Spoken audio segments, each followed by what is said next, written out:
There are striking similarities between the tale of the shipwrecked sailor and Homer's The Odyssey. Because the Kemetic tale predates the Odyssey by roughly 1,000 years, it is viewed as one of the earliest ancestors of the epic maritime adventure. While it was written down on papyrus by elite scribes, the tale of the shipwrecked sailor was fundamentally meant to be performed, chanted, or sung aloud. The scribes of Kemet were master wordsmiths. At its core, hip-hop is an art form rooted in masterful penmanship, intricate rhyme schemes, and storytelling. The tale of the shipwrecked sailor is highly celebrated precisely because it is a showcase of advanced literary craftsmanship. When Egyptologists analyze the original Middle Egyptian hieroglyphs, they find it is tightly woven with rhythmic prose, deliberate alliteration, and heavy structural repetition. If you look closely at the density of literary devices in a 16-bar verse, top-tier rap artists are executing some of the most complex wordsmithing. They work in the exact same tradition as the ancient Kemetic scribes, Shakespeare, and the West African griots. In West African traditions, the griot used these exact rhythmic and alliterative techniques to perform centuries of empire history and moral tales for their communities. Western academia often looks at the ancient Egyptian tale of the shipwrecked sailor as just a simple early fantasy myth. But if you apply literary forensics, you expose a deeper truth. This text isn't isolated antiquity. It shares an unbroken continuum of narrative technology with the West African griot or jelly traditions. First, look at the structural geometry.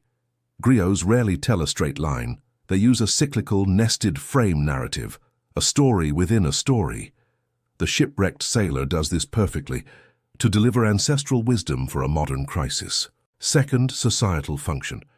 In empires like Mali, the griot was a high-ranking political diplomat who used historical precedents to cure a king's despair. In the Kemetic text, the attendant plays this exact strategic role, using the proverb, "The mouth of a man saves him," to break his commander's paralysis. Third, the data security. Griot tech relies on rhythm, poetic meter, and strict structural repetition to pass massive epics down through generations without data decay. We find this identical oral engineering transcribed right onto the papyrus. It's written in narrative verse couplets using rhythmic parallelism. Even the original scribe's use of red ink marks the exact structural transitions where a performer would pause or shift their vocal modulation. Finally, the moral matrix. When the sailor offers material riches, the divine serpent laughs. Gold fades, but character and story endure, matching the core West African philosophy of Gelia. The forensic verdict? The shipwrecked sailor is an oral performance piece frozen on papyrus. Long before the empires of the Sahel rose, the Nile Valley was already weaponizing this exact narrative architecture to guide leaders through chaos and preserve global memory. When the oral tradition crossed the Atlantic, those rhythmic templates survived in blues, jazz, sign-in, and eventually hip-hop. The modern rap artist is the contemporary manifestation of that ancient African Kemetic wordsmith, using human speech as a percussion instrument to carry history, struggle, and philosophy. Black music is the literal foundation and blueprint of American popular culture, and by extension, global music. Abraham's blessing lineage to the world. Virtually every major genre of popular music that the world listens to today, from rock and roll to country and from jazz to hip-hop, was either created entirely by black musicians or built directly on top of their innovations. This massive cultural impact can be mapped through a direct line of musical evolution, all rooted in the exact same African oral traditions, sound matching, and rhythmic frameworks of Kemetic music and literature. You've been lied to. Elvis didn't invent rock and roll. And that twang in country music? That's black too. Let's talk about the music industry's best-kept secret. Let's rewind to the Deep South, early 1900s. Black folks were out here turning pain into poetry. Gospel in church, blues on the porch, field hollers in the cotton fields. Jazz? That was us in New Orleans turning brass instruments into a party. Think Louis Armstrong blowing the roof off before radio even had rhythm. Blues? That's Delta-born. Robert Johnson supposedly sold his soul at the crossroads just to play like that. Then along came rock and roll. And guess what? It didn't start with Elvis. It started with Sister Rosetta Tharpe, black woman, electric guitar, killing stages in heels while white folks were still trying to find the beat. And country? Yep, black string bands. The banjo? African. Even Hank Williams learned from black musicians. That southern drawl didn't start with cowboys. It came from sharecroppers. But as the music got hot, labels got shady. They swapped faces. White artists covered black songs, made millions. Meanwhile, the originators got crumbs. So now that you know who really built American music, who's your favorite underrated black music legend? Black History Decoded. Most people do not know about the Kemetic story of the tale of the shipwrecked sailor, which is most likely where the Odyssey story comes from. The ancient Greeks put their spin on it. If you walk down the street and ask 100 people about these two stories, easily 99 of them, if not all 100, will know the Odyssey, while only a handful of history buffs or Egyptologists will have ever heard of the tale of the shipwrecked sailor. Despite the Kemetic story being 1,000 years older and a foundational blueprint for maritime adventure, the Odyssey completely dominates global cultural awareness. Did Kemet influence Homer? It is highly probable. Kemet and Greece were deeply connected through trade networks across the Mediterranean. Greek mercenaries and traders frequented Egypt for centuries before Homer composed his epics. Bear in mind, for over 2 centuries, historians, linguists, and archaeologists have debated whether Homer was a real, single historical person, a pen name for a collective group of poets, or a completely mythical figure altogether. Homer, he is the Titanic epic poet. Homer, let me say again, did not exist, or at least not in the form that the Greeks thought he did. What is pretty clear is that the early versions of both the Iliad and the Odyssey were bardic composition. It was oral composition. It was not poetry composed in writing. And you get hints of that in the poems themselves, because one of the things that readers, I think, find most strange, in a way, about the Homeric poems is you get repeated phrases all the time. Now, what has become clear is that that is an absolutely traditional way that oral composers work. The history surrounding him is a massive historical detective puzzle. Now folk tales of shipwrecked mariners, magical islands, and prophetic beasts were part of the shared cultural currency of the ancient Near East, making the tale of the shipwrecked sailor a foundational blueprint for the wanderings of Odysseus. I will talk about the tale of the shipwrecked sailor and then show the similarities. The tale of the shipwrecked sailor is one of the most famous and complete pieces of literature, surviving from ancient Kemet's Middle Kingdom. It is essentially a story within a story within a story, a classic framing narrative that explores themes of resilience, fate, and the psychological burdens of failure. The tale of the shipwrecked sailor, also known as Papyrus Leningrad 1115, is one of the most famous and complete pieces of literature surviving from ancient Kemet's Middle Kingdom, specifically around the 12th dynasty, circa 2000-1800 BCE. It is essentially a story within a story within a story, a classic framing narrative that explores themes of resilience, fate, and the psychological burdens of failure.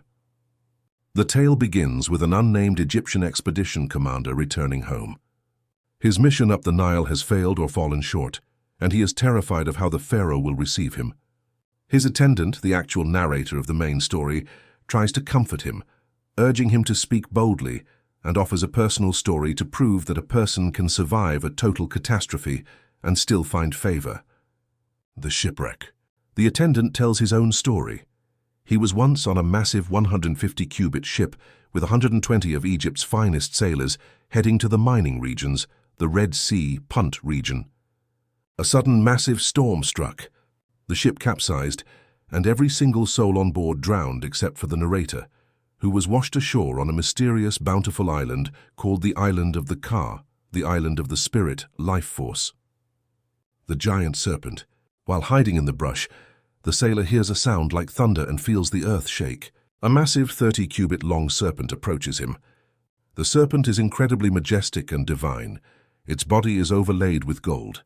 Its eyebrows are made of true lapis lazuli. It is coiled up and coiled with power. Instead of devouring the sailor, The serpent treats him with compassion. When the terrified sailor faints, the serpent gently picks him up in its mouth, carries him to its lair, and asks what brought him to the island. The serpent then comforts the sailor with a prophecy. You will spend 4 months on this island, and then a ship from Kemet will arrive. You will return home to your wife and children, and die in your own town. The serpent's own tragedy. To comfort the sailor further, the serpent shares its own profound grief, introducing the deepest layer of the story. It reveals that it used to live on the island with its massive family, 75 serpents in total, including a young girl. One day a meteor crashed into the island, and a fire consumed them all while the giant serpent was away. It describes its immense grief, crying over the ashes of its family. By sharing this, the serpent shows the sailor that even a powerful godlike being can suffer total, unpreventable tragedy, yet life continues. The return home. Just as predicted, 4 months later, an Kemetic ship appears.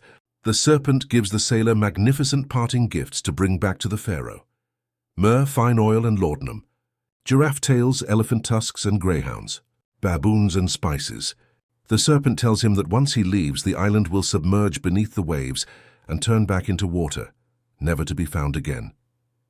The sailor returns to Egypt, presents the gifts to the pharaoh, and is rewarded with high status and servants, the twist ending. The story loops back to the anxious commander in the outer frame. After hearing this incredible, uplifting tale of survival and ultimate reward, the attendant expects his boss to be cheered up. Instead, the commander responds with bitter, pragmatic realism. Do not play the clever man, my friend. Who gives water to a bird the morning before it is to be slaughtered? The commander knows that no matter how pretty the attendant's story is, his own reality is grim, and a pleasant tale won't save him from the pharaoh's judgment. The power of narrative.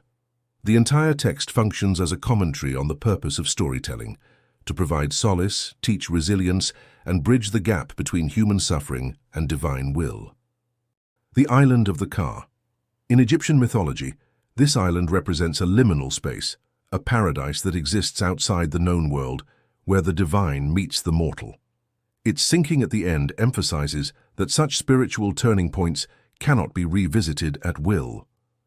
The stark ending grounds the mythical adventure in the everyday reality of Middle Kingdom Egyptian officialdom, showing a distinct contrast between the magical mercy of the divine serpent and the rigid, unforgiving expectations of human governance.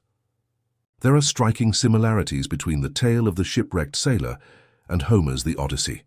Because the Kemetic tale predates the Odyssey by roughly 1,000 years, it is viewed as one of the earliest ancestors of the epic maritime adventure.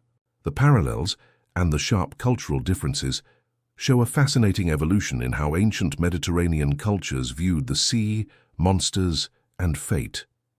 Both stories feature a lone survivor of a catastrophic shipwreck washed ashore on a magical, wealthy island outside the normal bounds of geography. In Kemet, the sailor encounters a terrifying, godlike giant serpent. Instead of devouring him, the serpent acts as a hospitable host. The serpent consoles him, predicts his return home, and showers him with gifts. In the Odyssey, Odysseus lands on Ogygia and Aiaia. While Circe starts hostile, both ultimately act as divine hosts who feed him, prophesize his future, and help him get home. The vanishing world. The Egyptian island sinks back into the sea, never to be found again. Similarly, the magical lands Odysseus visits are often hidden or cut off from the mortal world by the gods after his departure. Both works rely heavily on nested framing narratives to build empathy and deliver a message. In the Kemetic tale, the attendant tells his shipwreck story to comfort a stressed commander, and within that story, the serpent tells a story to comfort the attendant. In the Odyssey, Odysseus sits at the court of King Alcinous and narrates his own fantastical shipwrecks. He shares stories of monsters and losses to explain how he arrived there and to win the king's favor. The grief of the divine. The Kemetic serpent shares its profound grief over losing its entire family to a fallen star. This grounding of its divine nature in shared trauma with the mortal sailor creates a unique bond. Homer uses a similar device. The gods and nymphs in the Odyssey, like Calypso, express deep loneliness and vulnerability. They show that the divine and mortal worlds are bound by similar emotional pains. While the plot beats match up, the underlying cultural values of Kemet and Greece diverge completely. For Kemet, the Nile was life, safety, and order. The open sea was a chaotic, unpredictable void. Surviving it was a testament to divine mercy. The goal was always a return to the stable soil of Kemet. For the Greeks, the Aegean was a highway of trade and war. The sea was an arena for a hero to win glory. Odysseus is shaped and tested by the sea, seeking Kleos through his cunning and physical prowess. The Kemetic protagonist is an ordinary, unnamed attendant. He doesn't fight the serpent or outsmart it. His heroism is purely his resilience, humility, and ability to listen to divine wisdom. He submits to fate. In contrast, Odysseus is a king and a warrior who actively fights his fate and outwits his enemies. He blinds the Cyclops and outwits sirens, relying on his own sharp mind to survive the journey home. He is a larger-than-life epic hero. In the Kemetic tale, the Giant Serpent is an embodiment of divine order and benevolence, despite its terrifying appearance. It represents a protective, paternal deity. In the Odyssey, the monsters Odysseus encounters are genuinely malicious, chaotic forces that want to destroy humans. While it was written down on papyrus by elite scribes, the tale of the shipwrecked sailor was fundamentally meant to be performed, chanted, or sung aloud. The scribes of Kemet were master wordsmiths. At its core, hip-hop is an art form rooted in masterful penmanship, intricate rhyme schemes, and storytelling. The tale of the shipwrecked sailor is highly celebrated precisely because it is a showcase of advanced literary craftsmanship. When Egyptologists analyze the original Middle Egyptian hieroglyphs, they find it is tightly woven with rhythmic prose, deliberate alliteration, and heavy structural repetition. If you look closely at the density of literary devices in a 16-bar verse, top-tier rap artists are executing some of the most complex wordsmithing. They work in the exact same tradition as the ancient Kemetic scribes, Shakespeare, and the West African griots. In West African traditions, the griot used these exact rhythmic and alliterative techniques to perform centuries of empire history and moral tales for their communities. When the oral tradition crossed the Atlantic, those rhythmic templates survived in blues, jazz, sign-in, and eventually hip-hop. The modern rap artist is the contemporary manifestation of that ancient African Kemetic wordsmith, using human speech as a percussion instrument to carry history, struggle, and philosophy. Black music is the literal foundation and blueprint of American popular culture, and by extension, global music. Abraham's blessing lineage to the world. Virtually every major genre of popular music that the world listens to today, from rock and roll to country and from jazz to hip-hop, was either created entirely by black musicians or built directly on top of their innovations. This massive cultural impact can be mapped through a direct line of musical evolution, all rooted in the exact same African oral traditions, sound matching, and rhythmic frameworks of Kemetic music and literature. Always do your own research. Like, share, subscribe, make a comment, and have a blessed day. Thanks for watching.